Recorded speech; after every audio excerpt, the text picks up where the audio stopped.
Good morning, everyone. How are you doing? Hopefully, everything is gonna be well. Today, we are going to talk about explanation text. And in this video, you will learn about definition, social function, generic structures, language features, and example of explanation text. To know about explanation text more, let's take a look for the next slide.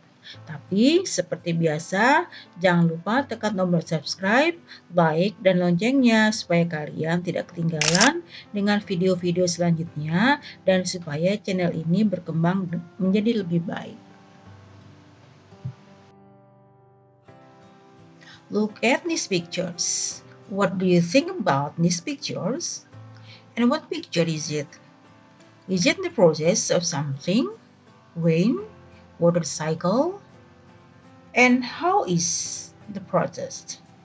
Well, let's try to get the answer by hearing my explanations. So, what is explanation text? Explanation text is a text or non-fiction text that is used to describe how and why things happen. Jadi, teks ini digunakan untuk mendeskripsikan bagaimana dan mengapa sesuatu hal itu terjadi.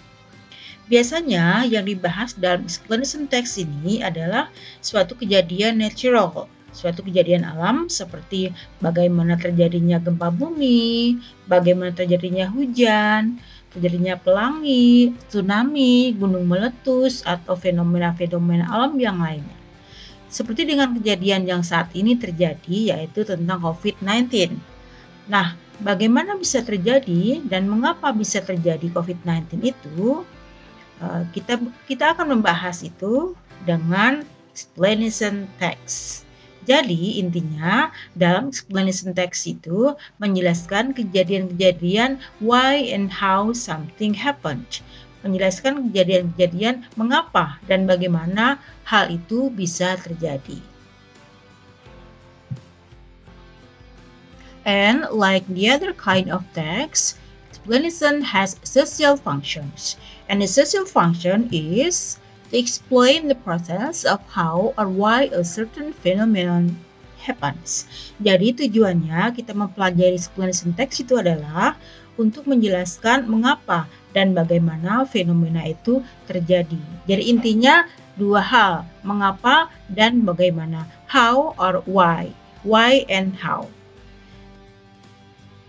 Well, students, explanation text has three generic structures. Jadi, dalam teks eksplanasi ini ada tiga generic structure atau tiga struktur teks.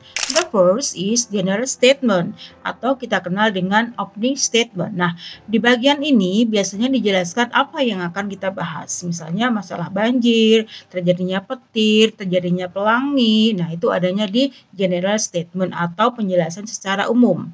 And the second one in sequence explanation of why or how something happens. Di bagian ini merupakan penjelasan detail atau rangkaian kejadian mengapa dan bagaimana fenomena itu terjadi. Jadi kalau misalnya kita menjelaskan masalah petir, kemudian penjelasan di bagian kedua ini penjelasannya secara detail. Kenapa sih bisa adanya petir? Apa sih penyebabnya? Nah, itu adanya di bagian sequence explanation atau bagian struktur yang kedua.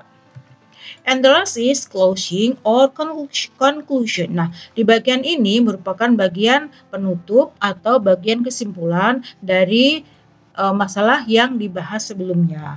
Tapi ini adalah sifatnya opsional, maksudnya boleh ada, boleh tidak. Jadi intinya untuk yang general structure ini yang harus ada itu dua, general statement dan sequence explanation. Jadi untuk yang ketiga yang closingnya itu optional, boleh ada dan boleh tidak. And now we are going to talk about language features or ciri kebahasaan dari teks eksplanasi. Biasanya apa sih yang muncul ciri kebahasaannya dalam suatu teks ini? The first one is the use of simple present. Menggunakan kalimat dalam bentuk simple present. Karena memunculkan kejadian yang nyata, maka menggunakan kalimat dalam bentuk simple present. And then the use of time connective, menggunakan kata penghubung next, then, after that. Kenapa menggunakan kata penghubung ini? Karena kita memunculkan suatu kejadian, rentetan peristiwa, rentetan kejadian, maka supaya kalimat satu dengan yang lain itu nyambung, maka menggunakan time connective.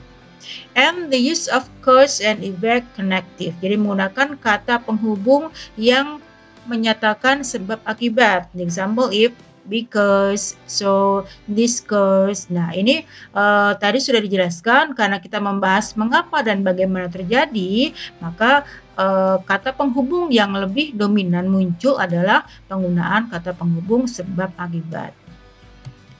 And the use of passive form. Nah, menggunakan kalimat dalam bentuk kalimat pasif. Nah, kenapa menggunakan kalimat ini dalam bentuk pasif? Nah, karena yang difokuskan adalah actionnya, yang difokuskan adalah perbuatannya. Kenapa terjadinya, bukan seseorang yang melakukan. Makanya menggunakan kalimat dalam bentuk pasif. And the use of action verb, menggunakan kata kerja action. Apa sih kata kerja action itu? Nah, kata kerja action verb itu adalah kata kerja yang melakukan suatu pekerjaan, yang melakukan suatu tindakan, yang melakukan suatu perbuatan. That is for action verb. Misalnya memasak, misalnya menulis, misalnya berolahraga. Nah, that is for action verb. That is for the. Now, let's see for an example of explanation text. Nah, kita lihat ada jenis teks eksplanasi. Contohnya, there are 3 paragraphs here. Ada 3 paragraf di sini. Kita bahas dan kita telaah dari ciri kebahasaannya, dari struktur teksnya. Kemudian, yang pertama adalah the rain is the primary source of fresh water for most areas in the world. Nah, kalimat yang tercetak merah ini mengindikasikan bahwa kalimat itu dalam bentuk simple present, ya, ciri kebahasaannya satu dalam bentuk simple present. Nah, yang mana yang mengindikasikan? Ada kata is di situ, berarti is adalah to be dalam bentuk simple present. Maka kalimat yang pertama adalah simple present. Kemudian di paragraf yang kedua, banyak yang tercetak merah di sini, itu juga mengindikasikan kalimat itu menggunakan simple present. Ada is, ada kata rises, kata kerja yang pertama, ada cools, kata kerja yang pertama juga, ada grow, kemudian are, itu juga kata kerja yang pertama. Nah, kemudian bagian yang terakhir, di paragraf yang terakhir, ada however, itu adalah kalimat time connective, ada kata penghubung. Kemudian yang tercetak hijau, this is called, kemudian which is often seen. Nah, ini adalah kalimat dalam bentuk passive voice atau kalimat dalam bentuk kalimat pasif. Nah, sudah terdeteksi beberapa indikasi atau beberapa ciri kebahasaan yang biasanya muncul di dalam kalimat di dalam teks berbentuk eksplanasi.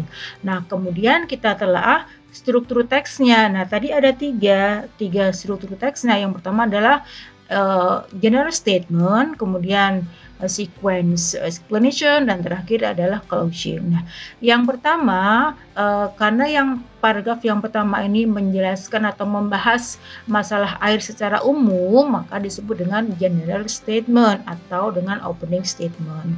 Kemudian paragraf yang kedua, the phenomenon of rain is actually a water cycle. Fenomena air ini disebut dengan siklus air. Nah, ini disebut dengan sequence explanation atau struktur teks yang kedua. Nah, ini pun juga mengaitkan dengan gambar yang pertama muncul tadi. Ternyata itu adalah siklus air atau water cycle, dan penjelasannya sudah jelas ada di paragraf yang kedua ini. Bagaimana sih terjadinya hujan, bagaimana sih siklus air itu bermula dari yang mana, itu adanya dijelaskan secara detail di paragraf yang kedua ini.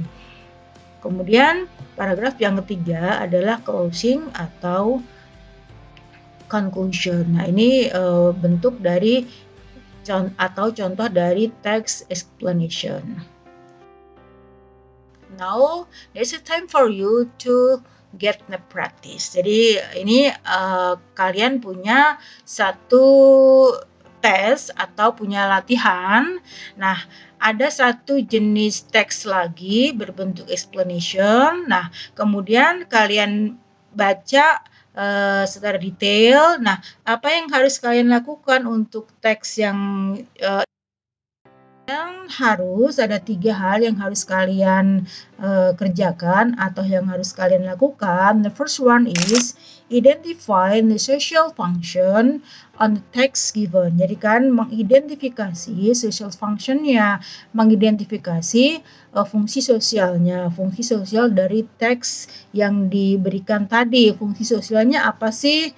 Nah, kemudian yang kedua, identify the generic structure, mengidentifikasi struktur teksnya. Tadi ada 3 yang kita bahas. Kemudian yang ketiga, identify the language features. Jadi mengidentifikasi ciri kebahasaan dari teks yang tadi diberikan. Nah, kalian bisa menuliskan atau bisa langkah awalnya bisa membaca dulu, kemudian menggarisbawahi yang termasuk dengan social function, yang termasuk dengan generic structure, yang termasuk dengan language feature-nya itu yang mana. Kemudian kalau sudah selesai di garis bawah, langkah berikutnya adalah tinggal menyalin di buku kalian masing-masing.